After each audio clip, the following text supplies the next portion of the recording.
Hi everybody, Dan Illman here with some exciting news. DRF Formulator, the gold standard in past performance information, is now free, exclusively on DRF Bets. Join DRF Bets with the promo code WINNING, get a $250 first deposit match bonus, a $10 free bet, and free Formulator already uploaded to your account. Access Formulator's premium features, including sortable trainer stats, race replays, personalized trip notes, and lots more. Free Formulator, exclusively on DRF Bets. Hi everybody, Dan Illman, Mike Beer. 6 stakes races on tap at Laurel Park on Saturday. 2 of them graded, including this one, race number 9. It's the Grade 3 $250,000 General George. Older horses going 7/8 of a mile. And as we take a look at this field, Mike, the key to the race is to whether the favorite, the number 2 Cord Maker, the best handicap horse in the region, will be as effective turning back to 7 furlongs.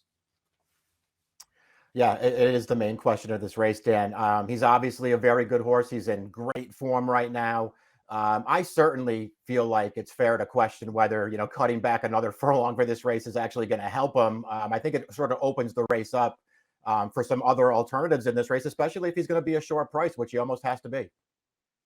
And for a graded race sprinting on the dirt, there doesn't appear to be a ton of speed. We throw up the time form US pace projector, blue bar scenario favoring horses on or near the early lead, and the forcer Alfred James just pretty much has to be on a send in here. I talked to his trainer Lynn Cash earlier this week, and he says this horse is at his best when he makes the lead in the rail, and he should be faster than War Toxin. Yeah, I think he is. I mean, it does look like a situation here where the 4 Sir Alfred James is going to make the lead in here. And I just feel like that makes him a really dangerous horse. He's run, a pretty big race or two along the way in his career, Dan. And if he gets loose early in this race, he's going to be pretty tough to catch, I think.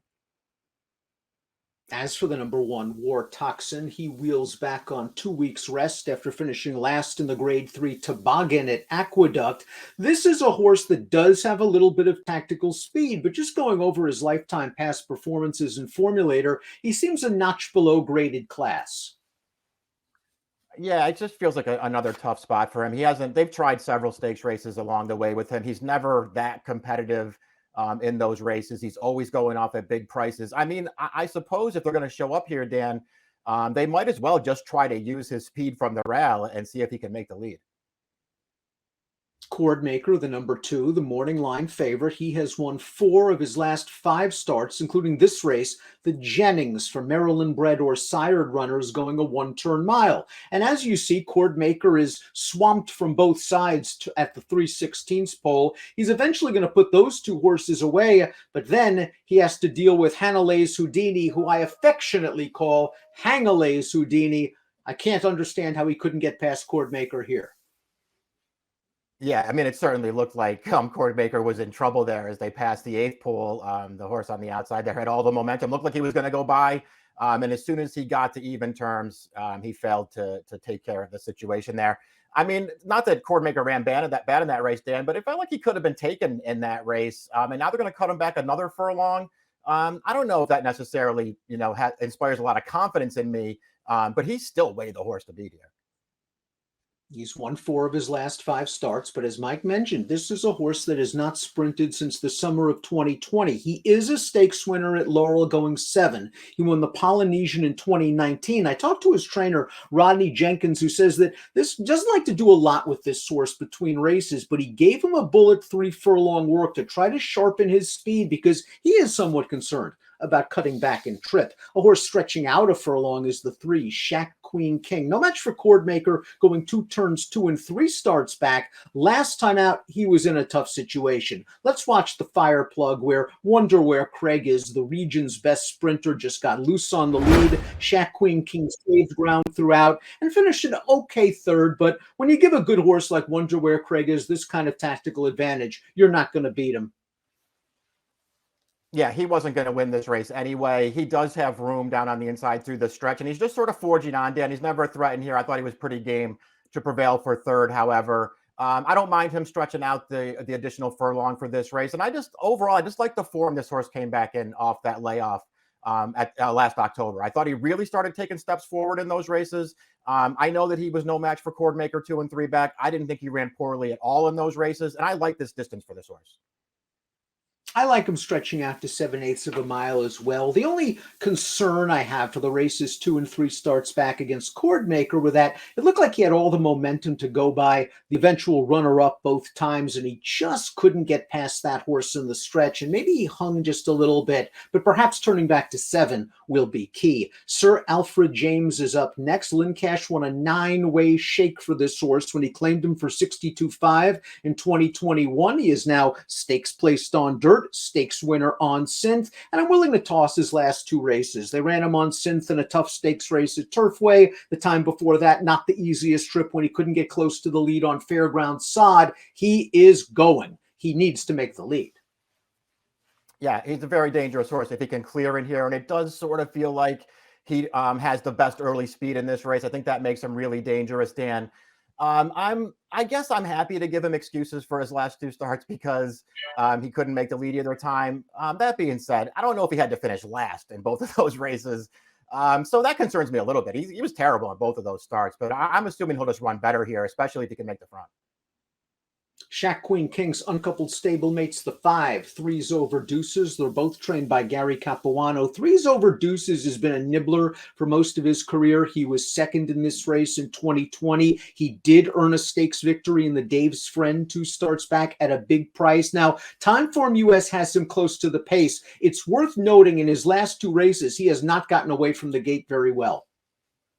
Yeah, it has. He hasn't, but he does have a little bit of early speed if he can get out of the gate this time. So I guess that could help him, Dan. I can't say that I love his recent form, although he's overall he's fine. He's a very consistent horse as well. He just as opposed to his uncoupled stablemate, who I sort of prefer in this race, this horse doesn't really have that upside, and so it just sort of felt like to me he was going to have to catch some breaks if he was going to win here. Capuano told me that these 2 breezed a bullet in company last week. Timeless Bounty is the number 6. This horse beat a couple of nice mid-Atlantic based sprinters, horses like Baron 2 starts back when pulling off a big upset in the Steel Valley Sprint, and then the connections really shot for the moon. They tried horses like Flightline and Stiletto Boy. We all know how good Flightline is. Stiletto Boy bounced out of that Malibu to run 3rd in the Pegasus World Cup with a 104 buyer. So take that last race with a grain of salt. Is there enough pace for this horse in this spot? And there's not, according to the pace projector, and it really doesn't look like when you go through these horses one by one, there's not a ton of speed in here. And listen, as well as he ran 2 back when he took a big step forward to win that race, what a setup he got that day with a really fast and contested pace for him to run at. It feels like that's not going to happen for him here. If distance is the great equalizer here, I think we would all agree that Cordmaker is the best horse coming in. But if distance is the great equalizer, maybe Air Token is able to narrow the gap because he is a true sprinter and he is in excellent form. Let's watch Air Token successfully prep for this race in an optional claiming event. And he worked out a very nice trip. It was an in-out tracking trip. And once he makes the lead, he puts Baracho away in the stretch. And Baracho would come right back to earn a 95 buyer speed figure when dangled for the 50,000. Air Token won the Maryland Million Sprint last fall, and he's in good form. He is in good form. He runs well in this race. He also got a great trip in here with Baracho, as you mentioned. The horse who came back to win his next start, just sort of getting hooked up there on a contested pace. Dan, this horse just sat off it, got a clean run on the outside, and he did the rest. He ran well there, but he did so with a perfect trip. And listen, as well as he ran 2 and 3 starts back, I didn't think he ran great, and he had good trips in those races too.